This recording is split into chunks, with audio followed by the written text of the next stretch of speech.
नमस्कार मित्रांनो, एस-एम-बी प्रिपरेशन आपल्या यूट्यूब चॅनलवरती सर्वांचं हार्दिक आणि हार्दिक स्वागत आहे. आजच्या व्हिडिओचा पहिला प्रश्न आहे पहा. हान कांग यांना 2024चा कोणता नोबेल पुरस्कार मिळालेला आहे? अतिशय महत्त्वाचा प्रश्न आहे पहा. आणि मित्रांनो, या व्हिडिओची PDF डाउनलोड करण्यासाठी डिस्क्रिप्शन बॉक्समध्ये आपण आपल्या टेलिग्राम चॅनलची लिंक टाकलेली बघा. ते टेलिग्राम चॅनल तुम्ही नक्की जॉईन करा. त्याचसोबत बघा, चॅनलवर तुम्ही नवीन असाल तर चॅनलला सबस्क्राईब करून बेल आयकॉन नक्कीच ऑन करा. तर हान कांग यांना 2024मध्ये कोणता नोबेल पुरस्कार मिळाला आहे? तर साहित्याचा नोबेल पुरस्कार या ठिकाणी देण्यात आलेला आहे. प्रश्न क्रमांक 2 आहे, धातू आणि अधातू यांच्या एकत्रीकरणाला काय म्हणतात? तर धातू आणि अधातू यांच्या एकत्रीकरणाला काय म्हणतात मित्रांनो? मिश्रणे असं म्हटलं जातं. काय म्हणतात? मिश्रणे. नाइटिंगेल पुरस्कार खालीलपैकी कोणत्या क्षेत्राशी संबंधित आहे? नाइटिंगेल. तर नर्सिंग या क्षेत्राशी संबंधित मित्रांनो नाइटिंगेल पुरस्कार आपल्याला पाहायला मिळतो. पुढचा प्रश्न आहे पहा. G7 परिषद 2025 खालीलपैकी कोणत्या ठिकाणी भरली होती? कोणती G7 परिषद? अतिशय महत्त्वाचा प्रश्न आहे पहा. ऑप्शन क्रमांक 2 अल्बर्टा, कॅनडा या ठिकाणी G7 परिषद 2025 या ठिकाणी भरली होती. खालीलपैकी कोणत्या राज्यामध्ये महान जीवित चोल वंशाच्या काळातील प्रसिद्ध रुद्रेश्वर मंदिर आहे? तर मित्रांनो हे तमिळनाडू या ठिकाणी आपल्याला रुद्रेश्वर मंदिर पाहायला मिळतं. कुठं? तमिळनाडू या ठिकाणी. प्रश्न क्रमांक 6 आहे, चाणक्य खालीलपैकी कोणत्या राज्याचा पंतप्रधान होता? तर चंद्रगुप्त मौर्य हे आपल्या या ठिकाणी योग्य उत्तर आहे पहा. कोणतं? चंद्रगुप्त मौर्य.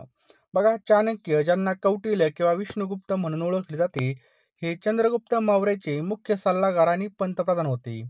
त्यांनी मौर्य साम्राज्याची स्थापना आणि चंद्रगुप्ताला राजा बनवण्यामध्ये महत्त्वाची भूमिका बजावली.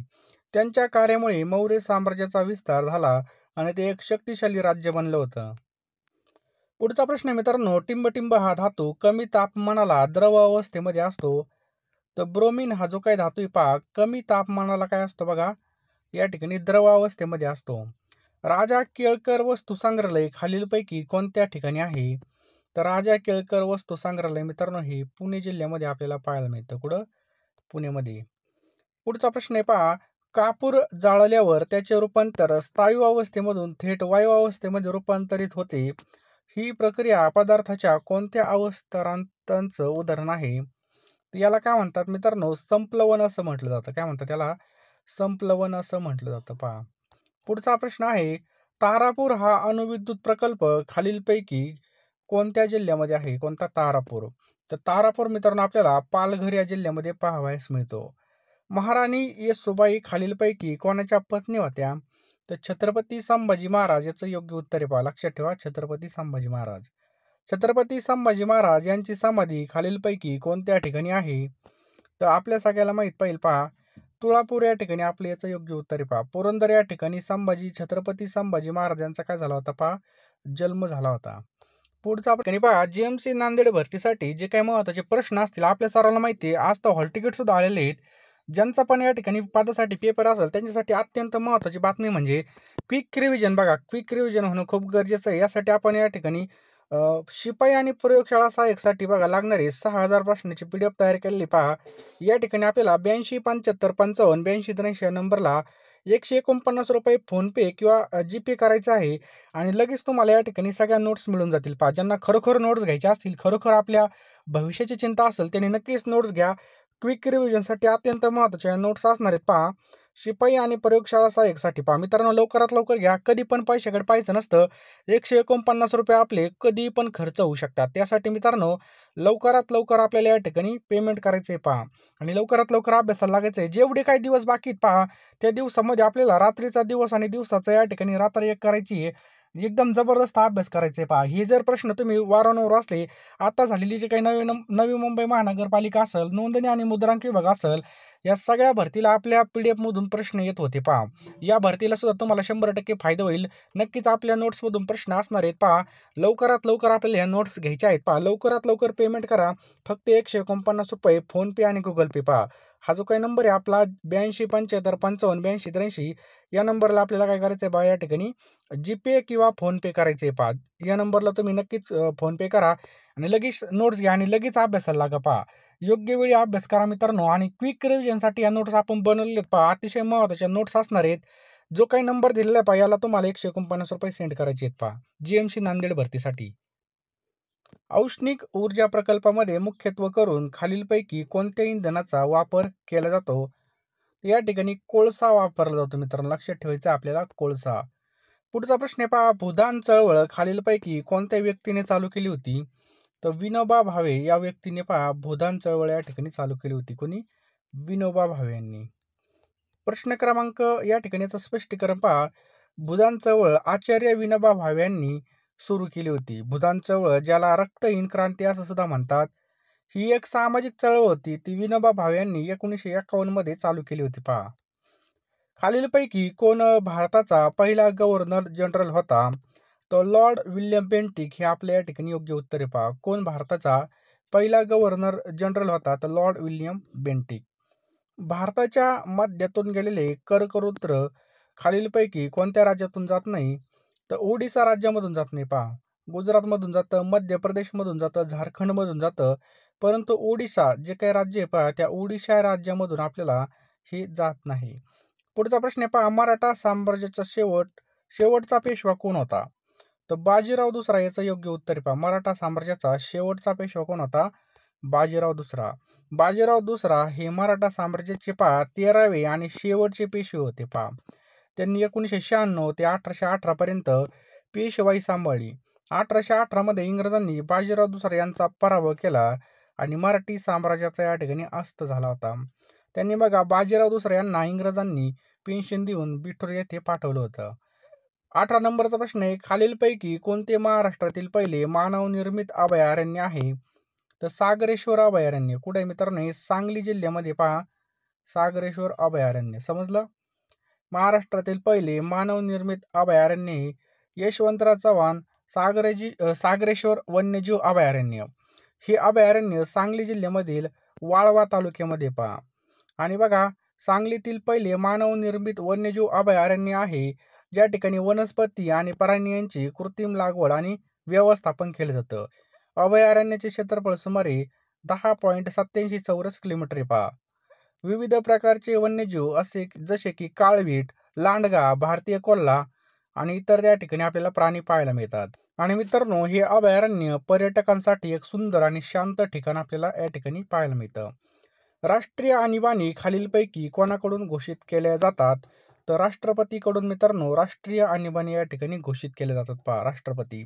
भारतीय संविधानाच्या कलम 352 नुसार राष्ट्रीय आणीबाणी ही राष्ट्रपती घोषित करतात, परंतु पंतप्रधान मंत्रिमंडळाच्या सल्ल्यानुसारच केली जाते. ही आणीबाणी देशाच्या सुरक्षितेस गंभीर धोका निर्माण झाल्यास, युद्ध, बाह्य आक्रमण किंवा अंतर्गत बंडाळीच्या वेळी या ठिकाणी लागू केली जाते. काझीरंगा राष्ट्रीय उद्यान खालीलपैकी कोणत्या प्राण्यासाठी विशेष प्रसिद्ध आहे? तर एकशिंगी गेंडा. लक्षात ठेवा, एकशिंगी गेंड्यासाठी काय पहा काझीरंगा प्रसिद्ध आहे. मुघल काळातील प्रसिद्ध ग्रंथ अकबरनामा कोणी लिहिला आहे? तर मुघल काळातील प्रसिद्ध ग्रंथ अकबरनामा हा अबुल फजलने लिहिलेला आहे पहा. लक्षात ठेवायचे अबुल फजल. समजलं? अबुल फजल हा अकबर बादशहाचा दरबारी विद्वान होता. त्याने लिहिलेला अकबरनामा हा ग्रंथ अकबरच्या कारकिर्दीचं अधिकृत चरित्र आहे. या ग्रंथाचा तिसरा भाग आईने अकबरी नावाने ओळखला जातो, ज्यामध्ये अकबरच्या या ठिकाणी भाराची प्रशासनाची धोरणाची सविस्तर या ठिकाणी माहिती आहे. पुढचा प्रश्न आहे, मुघल काळातील कोणता प्रसिद्ध हिंदी कवी रामचरितमानस लिहिण्यासाठी ओळखला जातो? तर तुलसीदास. लक्षात ठेवा मित्रांनो, तुलसीदास याचं योग्य उत्तर आहे पहा. 2025 मध्ये परकीय थेट गुंतवणुकीमध्ये खालीलपैकी कोणते राज्य अग्रेसर आहे? तर हे आपलं महाराष्ट्र राज्य या ठिकाणी डायरेक्ट अग्रेसर आहे पहा. लक्षात ठेवायचंय महाराष्ट्र राज्य या ठिकाणी अग्रेसर आहे. परकीय गुंतवणूक थेट FDI आकर्षित करण्यात महाराष्ट्र सातत्याने अग्रेसर आहे. सन 2024-25 या आर्थिक वर्षातील सप्टेंबरला संपलेल्या दुसऱ्या तिमाहीची आकडेवारी प्रसिद्ध झाली असून अवघ्या 6 महिन्यामध्ये 1,13,236 कोटी रुपये इतकी परकीय गुंतवणूक आपल्या महाराष्ट्रामध्ये झालेली आहे. याचा अर्थ संपूर्ण वर्षभराच्या म्हणजे 94.71% गुंतवणूक फक्त 6 महिन्यात आलेली आहे. परकीय गुंतवणुकीमध्ये राज्यांचा क्रमांक पहा. 1 नंबरला महाराष्ट्र 31%, 2 नंबरला कर्नाटक आहे, 3 नंबरला गुजरात आहे, 4 नंबरला दिल्ली आहे 13%, तमिळनाडूमध्ये 10%. असे या ठिकाणी राज्यांचा क्रमांक आपण काढलेला आहे. भारतामधील कोणते राज्य सर्वात मोठे बॉक्साईट उत्पादक राज्य आहे? तर मित्रांनो, ओडिशा हे काय पहा भारतातील सर्वात मोठं बॉक्साईट उत्पादक राज्य आहे. कोणतं? ओडिशा. भारतामध्ये ओडिशा हे बॉक्साईट उत्पादनामध्ये सर्वात मोठं राज्य आहे. भारताच्या एकूण बॉक्साईट उत्पादनापैकी सुमारे 49% जे काही उत्पादन आहे ओडिशा राज्याचे आहे पहा. ओडिशामध्ये 49%, गुजरातमध्ये 24%, झारखंडमध्ये 9% याचं योग्य उत्तर आहे पहा. मुघल साम्राज्याचा पहिला सम्राट कोण होता? तर मुघल साम्राज्याचा बाबर हा मित्रांनो पहिला सम्राट होता पहा. लक्षात ठेवायचं आहे, बाबर हा पहिला सम्राट होता. पहा, जहीर उद दिन मुहम्मद बाबर हा मुघल साम्राज्याचा संस्थापक आणि पहिला सम्राट होता. त्यांनी 1526 साली पानिपतच्या पहिल्या युद्धामध्ये इब्राहिम लोदीचा पराभव करून भारतामध्ये मुघल साम्राज्याची स्थापना केली होती पहा. बाबरचा जन्म फरगाना आधुनिक उझबेकिस्तान या ठिकाणी झाला आणि तो तैमूर आणि चंगेज खान यांचा वंशज होता पहा. बाबर नंतर मुलगा हुमायून, मग अकबर, याच्यानंतर जहागीर, शहाजहान आणि औरंगजेब हे त्यांचे या ठिकाणी वारसदार होते. WC बॅनर्जी यांचे भारताच्या इतिहासामध्ये काय महत्व आहे? तर WC बॅनर्जी मित्रांनो हे काँग्रेसचे पहिले अध्यक्ष होते. लक्षात ठेवा, काँग्रेसचे पहिले अध्यक्ष होते. जांभी मृदा, त्याला लॅटराइट मृदा, ही खालीलपैकी कोणत्या राज्यामध्ये आपल्याला पाहावयास मिळते? तर मित्रांनो आपल्याला महाराष्ट्र राज्यामध्ये पाहायला मिळते. कुठं? महाराष्ट्र राज्यामध्ये. महाराष्ट्रामध्ये किती स्तरीय पंचायत राज आहे? तर आपल्या सर्वांना माहिती आहे पहा, 3 स्तरीय पंचायत राज आहे बघा. महाराष्ट्रामध्ये किती स्तरीय पंचायत राज आहे? तर 3 स्तरीय पंचायत राज आहे. खालीलपैकी कोणाचा 1 एप्रिल 2025 रोजी वर्धापन दिन साजरा करण्यात येतो?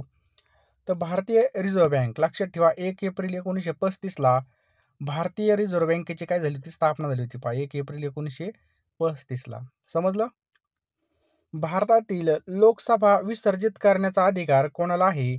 तर राष्ट्रपतीला आहे पहा, विसर्जित करण्याचा अधिकार कोणाला आहे? राष्ट्रपतीला. शाश्वत विकास परिषद 2025 खालीलपैकी कोणत्या ठिकाणी आयोजित करण्यात आलेली आहे? तर दिल्ली याचं योग्य उत्तर आहे पहा. कुत्रा चावल्यामुळे खालीलपैकी कोणता आजार होतो? तर रेबीज मित्रांनो कुत्रा चावल्यामुळे आपल्याला होतो पहा. लक्षात ठेवायचंय, रेबीज हा आजार कुत्रा चावल्यामुळे आपल्याला होतो. बरोबर. एक गंभीर आणि विषाणूजन्य आजार आहे जो प्रामुख्याने प्राण्यांच्या म्हणजे विशेष कुत्रा, मांजर, कोल्हा चाव्यामुळे माणसामध्ये पसरतो. बेकिंग सोड्याचं रासायनिक सूत्र कोणतं आहे? अतिशय महत्त्वाचा प्रश्न आहे. तर बघा, NaHCO3 हे काय पहा, बेकिंग सोडा. बेकिंग सोड्याचा उपयोग पाव बनवण्यासाठी, ढोकळा बनवण्यासाठी, केक बनवण्यासाठी पहा केला जातो. आणि अतिशय महत्त्वाचं म्हणजे बेकिंग सोडा या खाण्याच्या या ठिकाणी वापरतो, त्यालाच खाण्याचा सोडा सुद्धा म्हणतात. बरोबर. या ठिकाणी पहा, NaHCO3 सोडियम बायकार्बोनेट असं त्याला म्हणतात. Na2CO3 म्हणजे सोडियम कार्बोनेट, याला वॉशिंग सोडा म्हणतात. CaCO3 म्हणजे कॅल्शियम कार्बोनेट. NaCl म्हणजे सोडियम क्लोराईड, याला टेबल सॉल्ट किंवा मीठ सुद्धा म्हणतात पहा. NH4HCO3 म्हणजे अमोनियम बायकार्बोनेट. हे सगळे महत्त्वाचे पॉईंट आहेत, सगळ्यांनी या ठिकाणी लिहून घ्यायचे आहेत. पुढचा प्रश्न आहे पहा, लोकमान्य टिळकांचे खालीलपैकी कोणतं वृत्तपत्र आहे? अतिशय महत्त्वाचा प्रश्न आहे पहा, लोकमान्य टिळकांचं खालीलपैकी कोणतं वृत्तपत्र आहे? तर केसरी हे पहा या ठिकाणी वृत्तपत्र आहे पहा. महाराष्ट्र राज्याचे सध्याचे महाधिवक्ता कोण आहेत? तर बिरेंद्र सराफ याचं आपलं योग्य उत्तर आहे पहा. सन 2024 मध्ये महाराष्ट्राचे महाधिवक्ता म्हणून बिरेंद्र सराफ यांची नियुक्ती झालेली पहा. महाधिवक्ता हे राज्याचे सर्वोच्च कायदा अधिकारी असतात. राज्यातील कोणत्याही कायदेशीर बाबींमध्ये राज्य सरकारला सल्ला देणे, त्यांचे प्रतिनिधित्व करणे आणि राज्यांचे हित संबंध जपण्याची जबाबदारी त्यांच्यामध्ये असते. महाधिवक्ता ॲडव्होकेट जनरल हे पद भारतीय राज्यघटनेच्या कलम किंवा अनुच्छेद 165 मध्ये पहा. सराफ यांच्या आधी आशुतोष कुंभकोणी हे महाराष्ट्राचे कोण होते? महाधिवक्ता होते पहा. नितीन गडकरी खालीलपैकी कोणत्या खात्याचे मंत्री आहेत? तर लक्षात ठेवायचं आपल्याला, रस्ते वाहतूक आणि महामार्ग मंत्री कोण आहेत? नितीन गडकरी पहा. केंद्रीय मंत्रिमंडळ जर पाहिलं तर या ठिकाणी जर पहा तर राजनाथ सिंह हे संरक्षण मंत्रालय त्यांच्याकडे होतं. अमित शहाकडे बघा गृह मंत्रालय म्हणजे गृहमंत्री आहेत. अश्विनी वैष्णव यांच्याकडे रेल्वे, माहिती आणि प्रसारण मंत्रालय. एस जयशंकर यांच्याकडे पहा परराष्ट्र मंत्रालय. नितीन गडकरी पहा परिवहन आणि रस्ते विकास मंत्रालय. शिवराज सिंह चौहान यांच्याकडे कृषी आणि पंचायत ग्रामीण विकास मंत्रालय. मनोहरलाल खट्टर यांच्याकडे ऊर्जा शहरी विकास मंत्रालय, सी.आर. पाटील यांच्याकडे जलशक्ती मंत्रालय, मनसुख मांडविया यांच्याकडे कामगार मंत्रालय पहा. तसेच आपल्या महाराष्ट्रामध्ये महसूल मंत्री कोण आहेत? या ठिकाणी चंद्रशेखर बावनकुळे आहेत पहा. राधाकृष्ण विखे पाटील यांच्याकडे जलसंपदा आणि गोदावरी आणि कृष्णा खोरे विकास हे त्यांच्याकडे पहा. हसन मुश्रीफ हे वैद्यकीय शिक्षण मंत्री आहेत. चंद्रकांत पाटील पहा उच्च आणि तंत्र शिक्षण संसदीय कामकाज मंत्री आहेत. गिरीश महाजन पहा आपत्ती व्यवस्थापन, विदर्भ, तापी, कोकण विकास आणि आपत्ती व्यवस्थापन त्यांच्याकडे पहा. गुलाबराव पाटील यांच्याकडे पाणी पुरवठा आहे पहा. गणेश नाईक हे वनमंत्री आहेत. दादाजी भुसे बघा शालेय शिक्षण मंत्री आहेत. संजय राठोड पहा माती आणि पाणी परीक्षण मंत्री आहेत पहा. धनंजय मुंडे यांच्याकडे अन्न आणि नागरी पुरवठा आणि ग्राहक संरक्षक मंत्री आहेत. आणि मित्रांनो, आता या प्रश्नाचं उत्तर खाली कमेंट बॉक्समध्ये टाईप करायचं आहे. सर्वोच्च न्यायालयाच्या सरन्यायाधीश यांचे निवृत्तीचं वय किती असते? याचं उत्तर नक्की कमेंट बॉक्समध्ये टाईप करा. यांचं वय किती असतं मित्रांनो? अतिशय महत्त्वाचा प्रश्न आहे पहा. लवकरात लवकर सगळ्यांनी कमेंट बॉक्समध्ये ह्याचं उत्तर टाईप करायचं आहे. आणि तुम्ही अजून सुद्धा पेमेंट नसेल केलं तर पेमेंट करून घ्या. लगेच फोनपेमध्ये जा. कसली वाट बघताय मित्रांनो? लवकरात लवकर योग्य डायरेक्शनने तुम्ही नक्कीच तुमचा या ठिकाणी अभ्यास होणार आहे पहा. लवकरात लवकर फोनपेमध्ये जा मित्रांनो. लगेच फोनपे, गुगल पे करून टाका. ज्या नंबरला 8275558283 या नंबरला पेमेंट केल्यानंतर त्याचा स्क्रीनशॉट लगेच या ठिकाणी व्हॉट्सअपला पाठवा. लगेच तुम्हाला या ठिकाणी सगळ्या नोट्स मी पाठवून देईल. अतिशय IMP आपल्या ह्या नोट्स असणार आहेत. लवकरात लवकर फोनपे करायचा आहे आणि खूप महत्त्वाच्या नोट्स असणार आहेत पहा. आता आपले जे काही पेपर झाले पहा, ह्या पेपरला आपल्या PDF मधून प्रश्न आले होते. नोंदणी मुद्रांक तसेच नवी मुंबई महानगरपालिका खूपच महत्त्वाचे या ठिकाणी PDF असणार आहेत. यामध्ये तुम्हाला चालू घडामोडी मिळणार आहेत. सर्व विषयाची PDF तुम्हाला या ठिकाणी मी देऊन टाकणार आहे पहा. लवकरात लवकर फोनपे करा. जेणेकरून मित्रांनो तुम्हाला या ठिकाणी जास्तीत जास्त कमी वेळेमध्ये जास्तीत जास्त अभ्यास करण्यासाठी आणि क्विक रिव्हिजनसाठी या नोट्स बनवलेले आहेत पहा. आणि अतिशय महत्त्वाचे बघा 8275558283 या नंबरला तुम्हाला ₹149 फोनपे करायचे आहेत किंवा याच नंबरला गुगल पे करायचं आहे आणि त्याच नंबरला व्हॉट्सअपला हा नंबरला लगेच तुम्ही या ठिकाणी स्क्रीनशॉट टाकायचं आहे आणि लगेच या ठिकाणी मी तुम्हाला सगळ्या नोट्स पाठवून देईल पहा. जेवढा वेळ राहिला तेवढ्या वेळेमध्ये आपण बघा या ठिकाणी शेवटच्या ओव्हरमध्ये सुद्धा मॅच आपण जिंकू शकतो. हे आपण बऱ्याच वेळेस पाहिलं आहे पहा. लवकरात लवकर घ्या. दिवसाचे एवढे जे काही 5-6 दिवस आहेत पहा, एकदम जबरदस्त अभ्यास करायचा आहे आणि जबरदस्त मित्रांनो या ठिकाणी आपल्याला रिझल्ट आणायचा आहे पहा. त्यामुळे लवकरात लवकर PDF घ्या. खूप महत्त्वाचे आपले PDF असणार आहेत पहा. रिव्हिजनसाठी खूप महत्त्वाचे आहेत.